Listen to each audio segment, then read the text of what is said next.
What's up guys? Today we're going to talk about 5 ways to make your beats more interesting, and my hope is that you haven't heard of any of these or most of them, or at least maybe aren't using them in your daily practice. So let's get right into it. So the first tip involves using plugins in ways they weren't intended, and I'm going to show you on screen one plugin that I like to use in a way that it's really not intended to be used. I got to shout out my boy Kid Capone. He runs a really awesome podcast called the Life and Sound Podcast where he interviews sample makers, and one of the episodes with Ty Jake, super fire episode. I highly recommend checking it out. Leave a link in the description. Ty Jake mentions using Echo Boy as a way to process his samples with not any echo or delay happening, but actually some like saturation and tape distortion. So check this out. So all you're gonna do is load up Echo Boy, set the mix to fully wet, set the time all the way down. So click the time button, go all the way down.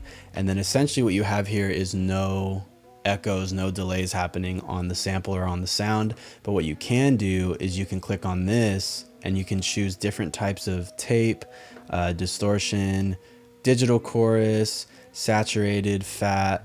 He mentioned using the limited or the distorted or the distressed settings, and you can add this onto either your master channel and mix it in, or you can add this to a melody and see how it affects the sound. I personally went to Echo Boy Jr., did a similar setup. So I set the mix all the way to wet, the echo time all the way down to 0 on time specifically, not on note, dot, or trip, but specifically on time. And then what I did is I selected different types of echo or tape. The cheap tape option sounds really cool, almost like an RC20 type of like tape distortion. And then essentially the feedback knob turns into a mix knob, which is super tight. So try that out on your samples. Let me know what you think.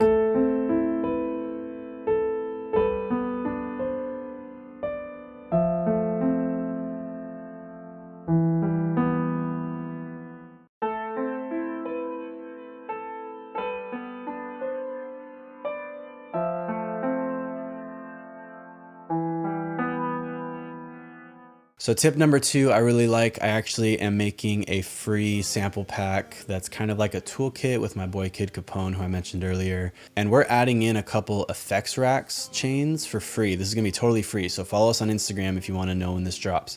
But basically what we're doing is we're trying to create effects chains and effects racks that you could get with another really popular plugin, but using multiple plugins that not everyone maybe is using or using in this way to get the same effect. So what I mean by that, a good example is RC20. Everybody uses RC20. Everybody has RC20. Your mom has RC20. Your grandma has RC20. It's everywhere. It's awesome. And I'm not discounting the fact that you should use it, but it's really nice and refreshing to figure out different ways to get that same effect. So essentially, if you think about RC20, I'll pull it up here. Essentially what you have is you have a noise machine, a wobble, a distortion, a digital kind of bit crushing bit here, distortion, a little bit more digital distortion, a reverb, which is the space, and then the magnetic, which is like the tape wear. Aside from that, you have an EQ, and then you have like a stereo width control, and then obviously your gain in and out. Now, instead of just adjusting that and only sticking to that, what you could do instead, if you have the Sound Toys bundle, or really just any plugins that are those specific effects, you could just stack them in a chain. What you're gonna get is a little bit more control, or maybe not just more control, but different controls of that same effect. So you can come up with different outcomes. So effect rack, and then I'm gonna go to the preset that I made called RC21. It's a little jab at RC20, all fun. And so essentially what this is it's a little bit of crystallizer, an EQ, this actually the tip from step 1 where I'm using Echo Boy Jr., not in an echo way, but in a way to kind of mess with the sample a little bit, or mess with the sound in like a tape kind of way. And then the noise setting on radiator, and then adjusting that to tape. So essentially what this does is it gives me a little bit more control, or like different controls, to get kind of a similar outcome, but then the exploration possibilities are endless. I mean, crystallizer is a granular echo synthesizer, which RC20 does not have. And I'm gonna show you guys an example. I'll insert this in the clip, but an example of a before and after on a melody with this RC21 preset is just crazy. It's so dope. And then of course you can adjust this, I mean, you have this whole effect rack over here on the side where you can add even more like types of plugins and more types of effects, and you just get a lot more control this way, and you'll end up usually with sounds that RC20 can't produce, and then you've kind of created your own cool little preset.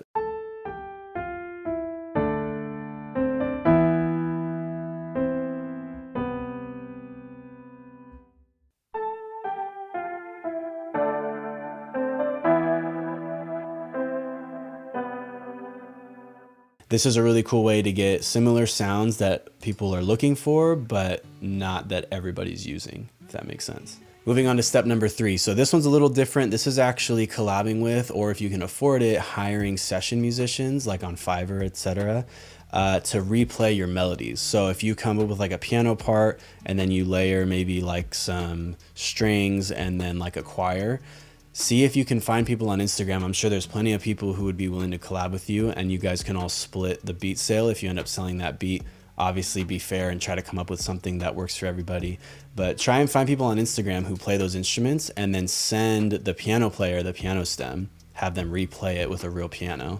Send the strings player the string stems, have them stack their, you know, violin or cello or whatever it is, and then send the vocal part or the choir part you found on Splice to a singer, and see if they can just stack harmonies and melodies like 20-30 stacks and create their own like faux choir. This is actually a really cool idea that I saw by the producer XYNothing, I believe was his name. I'll link his video in the description below if you want to go check out the full video, and I'll put it on screen right now so you can see what I'm talking about. But he went through and made like just a killer video on doing this exact thing. Now, he did hire musicians, so obviously not everybody's going to be able to afford that, but like I said, I'm sure you could make something work with people on Instagram. So that's a really cool tip. Hire or collab with session musicians. Number 4, so this is automation, and this is actually, I see a lot of people when you kind of watch these types of videos of spicing up your beats, they'll use automation as an example, but then they'll pretty much just show you the same like filter sweep with like an EQ, which is great, don't get me wrong. It's just that there's a lot of other things you can do with automation that are a step further. So automating reverb and delay. This is a really cool way to add like this weird ear candy like space, especially when you do it at a really intense rate. So really, really long reverb tail with the mix set to like 90 or 100%, and then taking it all away at once. So I'll show you guys an example on screen. So basically, and I'll insert a clip of the before and after I finish explaining, but essentially you're going to load up a plugin, and kind of like the more intense the settings, the better, at least for this use. So I'm just setting the mix knob all the way to 100%. And then getting my time to like super high, 6 or 7 seconds, maybe cut out some of the lows and some of the highs, that kind of thing. Leaving the pre-delay down, maybe the feedback, turn it up, the diffusion down, the size up. Just make like a crazy, super big, wide washed out reverb. And once you dial the settings in, actually turn your knob all the way back to 0. Then open up the automation on your track. And then instead of just selecting like on and off for the reverb, go ahead and select mix. And so what you're gonna do is you're gonna have, let's say this was the first, this first 4 bars was like the intro. Well, we could have the reverb build up to a point right here. But then right before the drop, let's say on this 5th measure right here, the drop was gonna hit, we could have it cut out like super, super abruptly. And then if you wanted to, you could play with the curve of both of these. So if you wanted it to do something like this, like that, bow out, bow in, this kind of ramp up.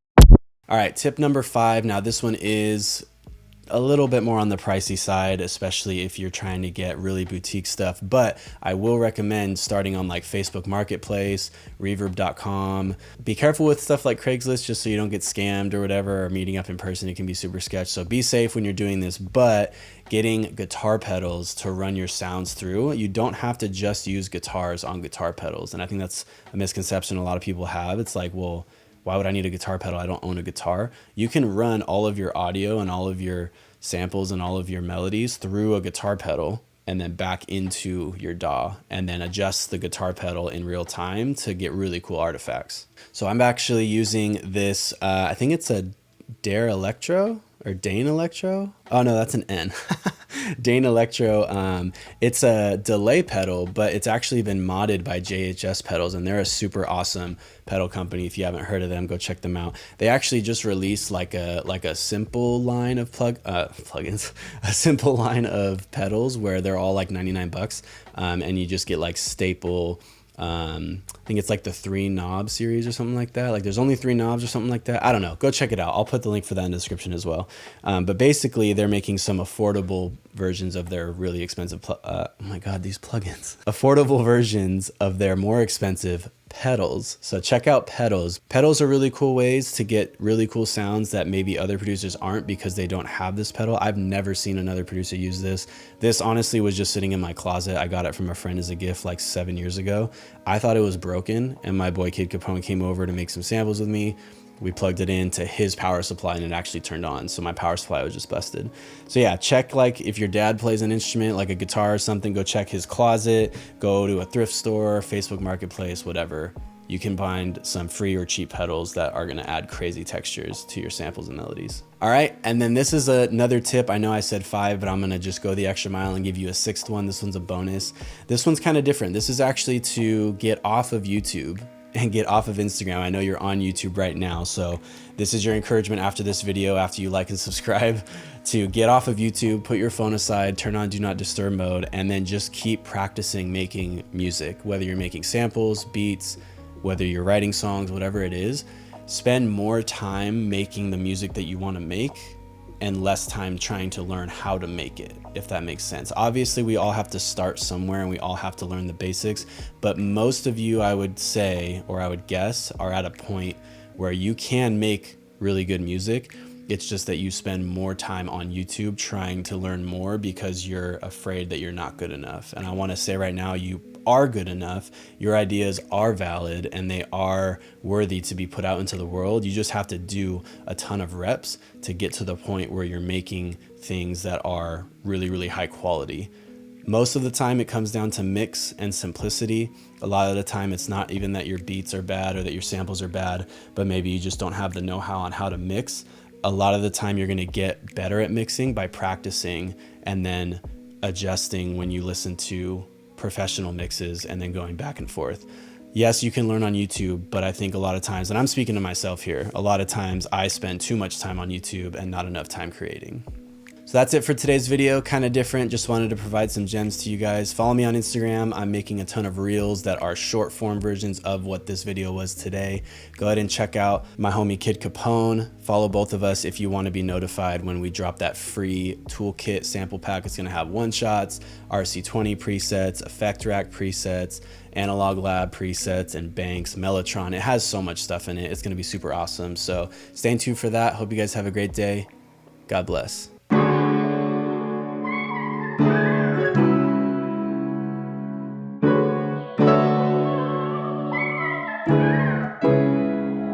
Same.